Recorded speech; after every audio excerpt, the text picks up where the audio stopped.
अस्सलाम वालेकुम everyone, hope आप सब ठीक ठाक होंगे। मैं भी बिल्कुल ठीक हूँ। Welcome back to another vlog.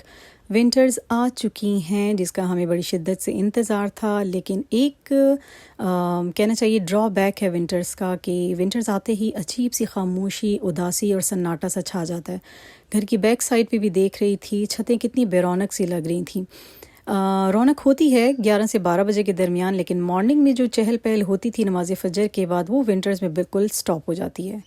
खैर एज़ यूजुअल मैं अपना राउंड ले के टेरेस का, छत का, और आ गई थी किचन में बच्चों का लंच बनाने के लिए। आज का लंच अगेन बहुत ही इजी था। मुझे देने थे सैंडविचेस बच्चों को। महत का तो बहुत ही इजी ऑप्शन होता है, उसको अंडे वाला सैंडविच बहुत ज़्यादा पसंद है और मेरे लिए भी बहुत कन्वीनियंट रहता है। मैंने बताया था कि मैं फ़्रोज़न आइटम्स जो रेडीमेड होते हैं बिल्कुल नहीं लेती, या बहुत कम, कभी गेस्ट आने वाले हों तो मैं ले लेती हूँ बाहर से। अदरवाइज़ मेरी कोशिश होती है कि घर का बना हुआ ये लंच लेके जाएं। महत का तो डिसाइडेड था। इशाल के लिए मुझे समझ नहीं आ रही थी कि वो क्या करेगी, क्या लेके जाएगी, क्योंकि अंडा वो बिल्कुल भी नहीं खाती और सैंडविच में तो उसे कतई नहीं पसंद। मैंने बनाई थी कल मिक्स वेजिटेबल, तो सोच रही हूँ जो उसमें आलू हैं उनके साथ किसी तरह जुगाड़ करके उसे आलू का सैंडविच बना दूँ।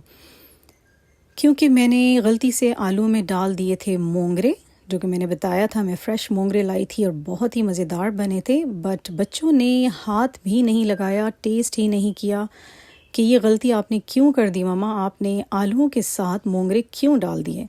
समझ नहीं आती कि बच्चों को कैसे सब्ज़ी खिलाएं, क्या सब्ज़ी खिलाएं, कुछ समझ नहीं आती। लेकिन हम भी उनकी मदर्स हैं, कुछ जुगाड़ तो मैं करूँगी ताकि घर का बना हुआ लंच ले जाए, वरना वो बड़ी खुश होती है कैंटीन से रोल खिला दें, समोसा खिला दें उसको, और अजीब व गरीब से चिप्स खिला दें। जहन में जैसे ही मेरे आया कि यार क्यों ना आलू ले के सब्ज़ी में से थोड़े से मैश कर लूँ और उसको मैं मायो के साथ मिक्स करके उसके सैंडविच बना दूँ, तो बच्ची को पता भी नहीं चलेगा और ख़ुश हो जाएगी कि आलू का सैंडविच है।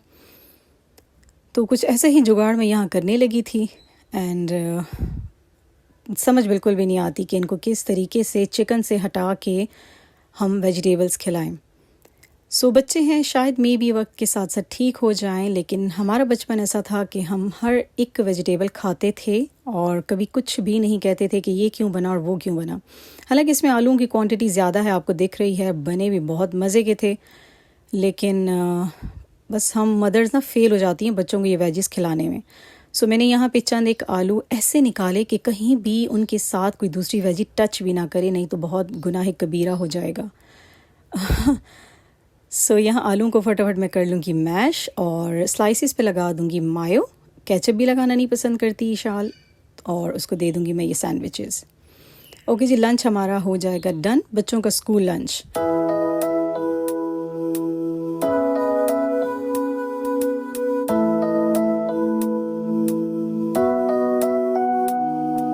तो ये जी बन जाएंगे उनके सैंडविचेस। महत का तो मैंने रख दिया था अंडा स्लाइसेस में रख के, और ईशा के लिए लगा दिया था मैंने मायो, और बस थोड़ी देर में टोस्ट हो जाएंगे सैंडविचेस और बच्चे हो जाएंगे रेडी। अच्छा, एक नेकी का काम आप लोगों से शेयर करना चाहूँगी जो कि काफ़ी टाइम से मैं करती आ रही हूँ और मुझे इसके बगैर सुकून नहीं मिलता। छत पे हमारे परिंदे आते हैं, हर एक की छत पे आते हैं।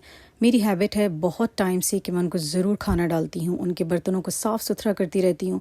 तो इस काम को किए बगैर मुझे कतई सुकून नहीं मिलता। जिस दिन उनके बर्तन खाली हो जाते हैं मुझे बहुत टेंशन होती है कि मैं कैसे भूल गई।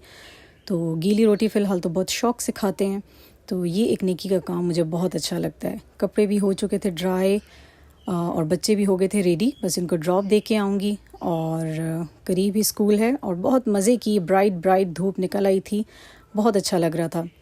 और अगेन एक और बेहतरीन ड्यूटी मेरी इन बच्चियों को पढ़ाना। इन बच्चियों की मोटिवेशन देख के मुझे बहुत ही अच्छा लगता है। मेरे उठने से पहले प्रिपेयर होके बैठी हुई होती हैं, कॉपीज़ डेट वगैरह डाल के, और इंतज़ार कर रही होती हैं कि बाजी कब आएंगी रूम से बाहर और हमें काम स्टार्ट करवाएंगी। बिल्कुल भी इनको नहीं आता कुछ पढ़ना लिखना, बड़े शौक़ से सीख रही हैं, बिल्कुल बेसिक से इनको मैं पढ़ा रही हूँ। तो ये दो काम मुझे बहुत ज़्यादा स्पिरिचुअली सुकून देते हैं।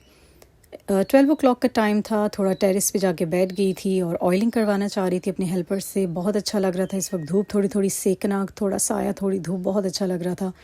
ऑयलिंग करवाई थोड़ी सी, काफ़ी टाइम बाद करवाई थी, और उसके बाद अगेन सोच रही थी डिनर में क्या बनाऊं, ऑप्शन थे मेरे पास काफ़ी, लेकिन कुछ एडजस्ट नहीं हो रहा था। बैंगनों की तो हम बनाते हैं तलाजी हमेशा, गोश्त में भी हमें नहीं पसंद और किसी तरीके से नहीं पसंद, तो इसको मैं दही में ही बना के ऐड करूँगी। कुछ लेफ़्ट ओवर मेरे पास पड़ा हुआ था, गोभी गोश्त था, हरी प्याज कटिंग करवा ली थी, ग्रॉसरी में आई थी और निगलेक्ट हो गई थी, और बिल्कुल इसका जो हरे पत्ते से होते हैं वो ख़राब हो गए थे। बेसन का भी ऑप्शन था, पकोड़े खाने का बहुत दिल कर रहा था, उसका भी एक रीज़न था, क्योंकि चलें बाद में कभी रीज़न बताऊंगी आपको। और यहाँ लेफ़्ट ओवर में ये वेजी तो होगी लेफ़्ट ओवर, ऑब्वियसली बच्चे नहीं खा रहे तो, और साथ में था मटर गोश्त। तो अब इन लेफ़्ट ओवर को मैं कैसे यूज़ करूँगी, अब मेरे माइंड में आ रहा है कि क्यों ना मैं फटाफट राइस में इन सबको ऐड कर दूँ, क्योंकि राइस बच्चे बहुत शौक़ से खाते हैं। तो राइस भी खा लेंगे, साथ में मटर एंड वेजी एंड ये जो गोभी है, गोभी का तो मैं पराठा बना लूँगी। तो बस ये 2 वेजीज़ हैं, इनको मैं राइस में ऐड कर लेती हूँ। फ़िलहाल तो यही सोच चल रही थी। और यहाँ पे पकोड़ों के लिए मैं प्याज भी कटवा रही थी, और साथ में अपनी हेल्पर को दिए थे मैंने ये आमरस से, मेरे हस्बैंड लाए थे, क्योंकि ये मुझे बहुत बहुत बहुत पसंद हैं। सर्दी में तो बहुत ही ज़्यादा अच्छे लगते हैं खाने में, तो काफ़ी मैं भी खा चुकी थी, और यहाँ मेरी हेल्पर खा रही थी, मैंने उसको दे दिए थे। मैंने कहा आप ले लो। 4-5 पीसेस थे और माशाल्लाह उन्होंने मिल के खाए हुए थे। और यहाँ जी गोभी का मैंने बना लिया था पराठा। अब जो भी खाना चाहे मिल के खा लें। पिज़्ज़ा शेप में इसकी मैं कटिंग कर लूँगी। और ये थे जी गैस के हालात, गैस बहुत ज़्यादा परेशान कर रही है आजकल। तो अच्छे खासे इसके स्लाइसेस बन गए थे और मिल के सब खा लेंगे। और ईशाल ने तो रिफ्यूज़ कर दिया था गोभी का पराठा, वो अपने लिए बना रही है सिलेंडर पे, चेयर्स रख के खड़े हो गए सिलेंडर पे, अपने लिए अंडा बना रही है, प्याज वाला अंडा। ये माशाल्लाह इतनी एक्सपर्ट है हमारी बेटी। सो मैं हेल्प कर रही थी उसकी। अच्छा, एक पेपर लाए थे बच्चे आज स्कूल से, और बड़े शौक़ से उन्होंने मुझे दिखाया कि मम्मा देखें इसराइल के ख़िलाफ़ हमारे प्रिंसिपल ने क्या दिया है। इस पे राउंड में बीच में लिखा हुआ था गज़ा मार्च, पेरेंट्स को एड्रेस किया गया था। सारा मैं पढ़ रही थी। एक लाइन मुझे बहुत अट्रैक्ट की, उम्मत मुस्लिमा के हुक्मरान अनजाने खौफ का शिकार हैं। इस लाइन ने मुझे इतना अट्रैक्ट किया कि मैं इसको बार बार पढ़ती रही कि वाकई ये सर ने बहुत बेहतरीन लिखवाया है।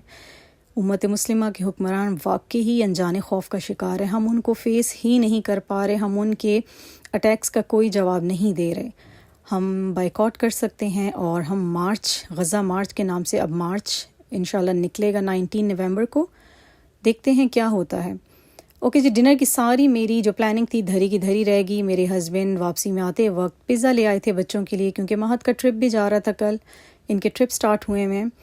और बहुत ही मज़ेदार हमारी अपनी लोकल BFC का पिज़्ज़ा है ये। इनके बर्गर्स, पिज़्ज़ा, शवारमे, एवरीथिंग बहुत टेस्टी होती है। सो हमने कभी भी, मैं सच बताऊं, KFC, मैकडोनल्ड को प्रेफर ही नहीं किया, ना ही कभी मैंने अपने बच्चों को खिलाया। इसका एक और भी रीज़न था, इस रीज़न से पहले। तो जी प्लानिंग जो मेरी डिनर के लिए थी वो एंड अप हो गई, और हम इंजॉय करेंगे अपना पिज़्ज़ा। और यहीं तक था मेरा सिंपल सा व्लॉग। होप आप सबको अच्छा लगा होगा। सो लेती हूँ आप सबसे इजाज़त। टेक केयर, अल्लाह हाफिज़।